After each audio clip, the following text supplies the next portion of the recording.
What the heck is going on with GasGas in 2025? And is the ClubMX team set to replace Troy Lee Designs? Hey, welcome back to Vital MX. I'm your host, Michael Lindsay. And as always, any of these rumor mill or news break features are brought to you by our fine friends at Yoshimura R&D of America. Check them out at yoshimura-rd.com. If you saw the video we did 2 or 3 weeks ago about Christian Craig and Star Racing and Hayden Deegan's 450 future, then this video will feel a little bit similar. This is a video that's got a bit of news to it, a little bit of rumor mill, and some speculation on my part with some very good reasoning. So we're going to break this down. Let's start with the most current item. What the heck is going on with GasGas going into 2025? Unless you've been living under a rock, and if you have been, I apologize for stating that. You might know that the Troy Lee Designs Red Bull GasGas factory racing team is going away at the end of this season. TLD and the Austrian trio from Pierre Mobility will be parting ways, so Troy Lee Designs will not be operating the GasGas team next year. In fact, we will likely see the Troy Lee Designs operation sort of take a sabbatical, as they are one of multiple entities trying to gear up to become Ducati's factory racing effort in the US in 2026, and they are right now the most likely to land that gig. So what the heck do they do with GasGas for 2025? Well, you have 3 riders at the Troy Lee Designs team that are all signed directly to the Austrian manufacturer, to GasGas, that being Justin Barcia, Ryder Di Francesco, and Pierce Brown. Well, Pierce Brown's contract expires pretty much after this weekend in Vegas, but right at the end of the month, his contract will expire and we will see him move over to the Monster Energy Yamaha Star Racing squad.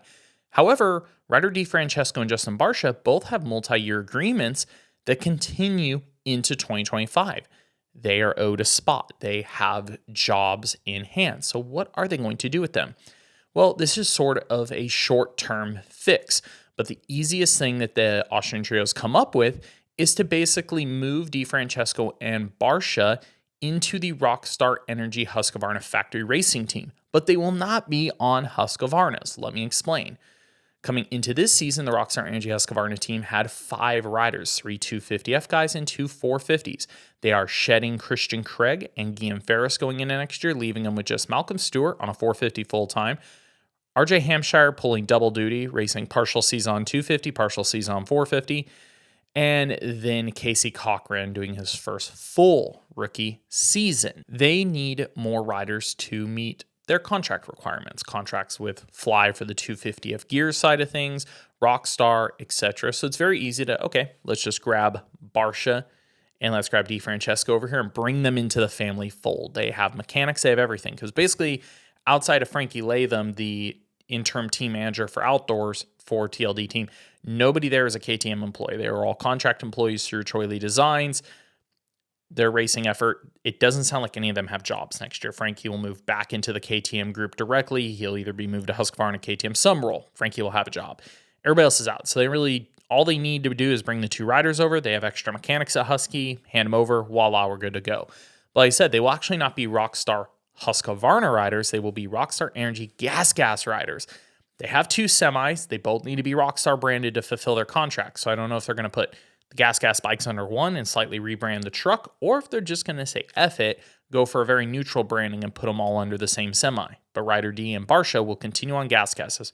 Ryder D will help fill out some of the 250 contractual needs. You will see him in a Fly helmet, Fly gear like Casey Cochran, Garnet boots. He's allowed to do his own goggle deal, as everybody at Rockstar Energy Husqvarna on the 250 side was allowed to this year. Barcia will not look too different. He will actually still be in Troy Lee gear and Troy Lee helmets. He rode for the Troy Lee Designs GasGas effort, but as of with all Austrian 450 factory riders, he was allowed to do his own gear deal, but it was defaulted to TLD. They pay him directly. He has another year on his TLD contract. So Barcia will be Rockstar branded, but TLD, he'll fulfill the second 450 full-time need at that team, bringing that team back up to technically 5 riders. Pretty simple, right? Is this a long-term fix? No, it does not sound like it. This seems to be a very short term. Let's figure out what to do in the interim. The US side's a little different. In Europe, they rebranded the Ducati GasGas team completely back to KTM. they really don't have GasGas racing at the highest factory level. They're going to have GasGas in the EMX development teams or development series like EMX 125 and EMX 250, but GasGas will not be raced on the world stage in MX2 and MXGP. So what's the US side going to do? This gets into the speculation side of things and some of the rumors that are floating around. So first off, why did I say ClubMX? Well, ClubMX has a contract with Yamaha that was for 2024 and 2025. They will see that through. However, since they started that contract, a few things have changed. Number one, Yamaha has added another 250 team for next year in the Bara X, which will be the Toyota of Redlands Bara X squad coming off Suzuki's.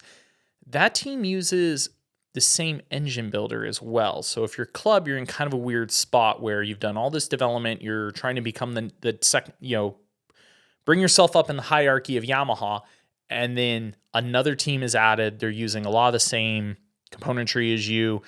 It gets weird. They're going to start looking for another path. It seems like they have kind of reached their ceiling with the Yamaha OEM. Yamaha has Star, so they really don't need Club to get much bigger.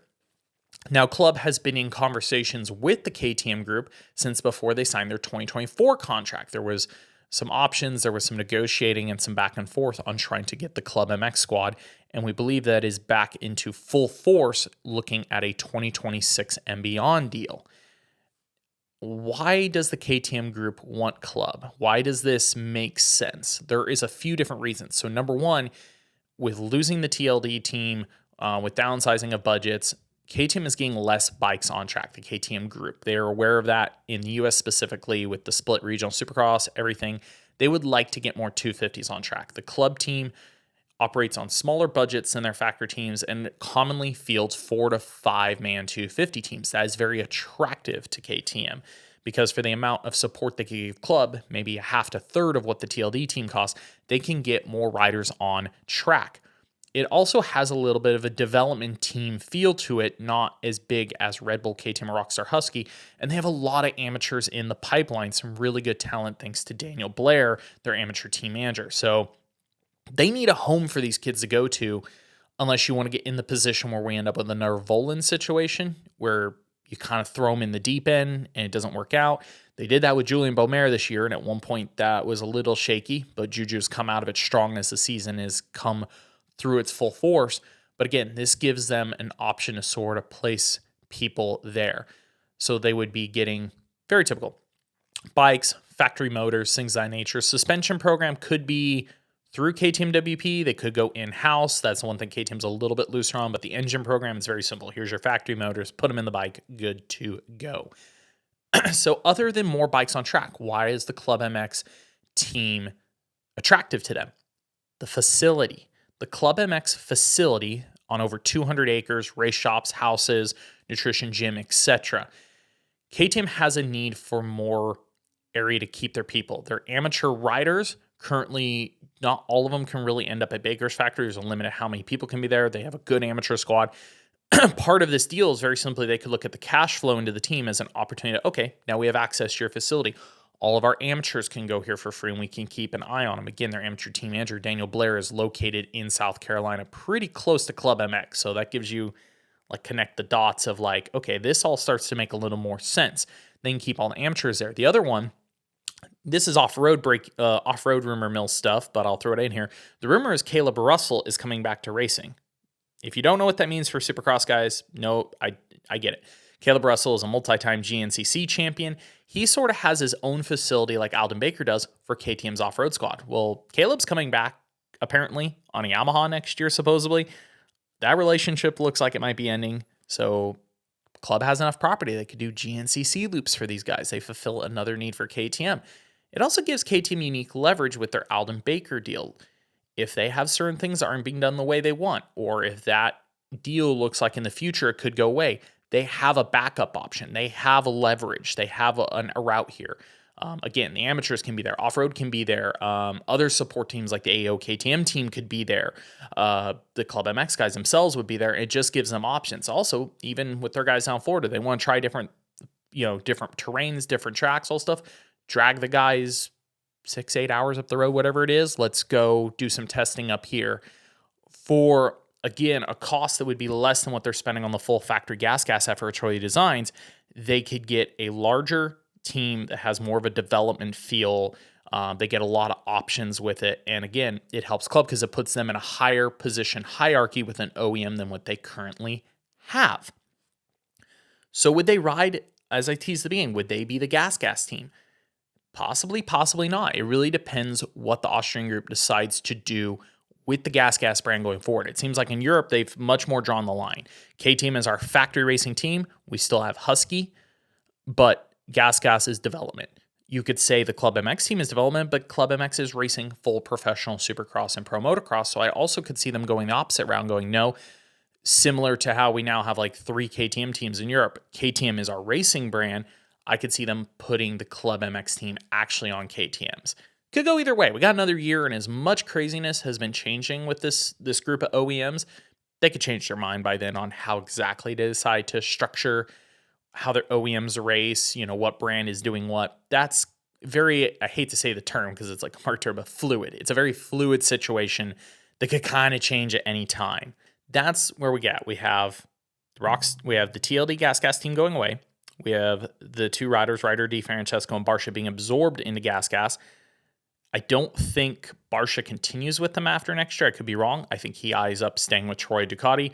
Ryder D has to perform. Don't know what happens to him. Same thing. They could figure it out. They can move him to Club, etc.